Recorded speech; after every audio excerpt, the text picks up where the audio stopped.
second system we need to look at is education.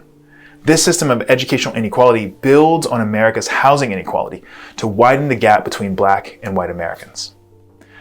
A question we should all ask ourselves is, why do we have poor public schools and rich public schools?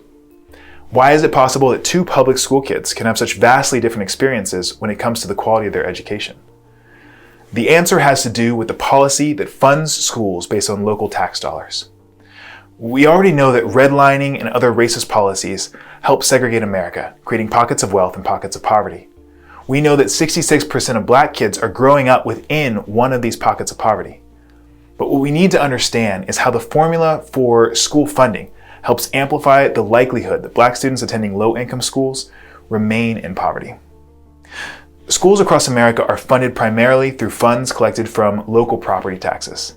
That means that the amount of money that one school has to invest in each student corresponds to how wealthy the students are that go there. What that means in the end is that poor kids from poor neighborhoods go to poor public schools, and rich kids from rich neighborhoods go to rich public schools. Here's what that means for the 72% of Black youth who go to low-income schools. Their schools receive on average $2,600 less per student and pay their teachers on average $2,500 less per year. They have fewer available classes. Only 57% of Black students have access to the full set of math and science classes needed to be college ready. More of their teachers are less experienced. 15% of teachers in high poverty schools are in their first or second year, compared with 10% in low poverty schools. And study after study has shown that their lower test scores and educational outcomes will be, on average, directly attributable to the decreased funding that their school received. Lower test scores, fewer college readiness classes, and less experienced teachers all impact student academic success down the line.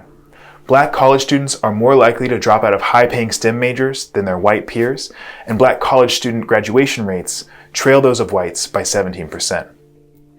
Ultimately, our school funding model further widens the gap between Black and white Americans by using housing as the basis for access to quality education.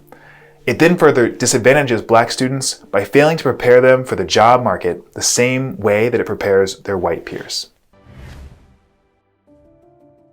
Join me for the next video to see how the compound effects of housing and educational inequality lead to multi-generational poverty for many Black Americans in the next phase of life, employment.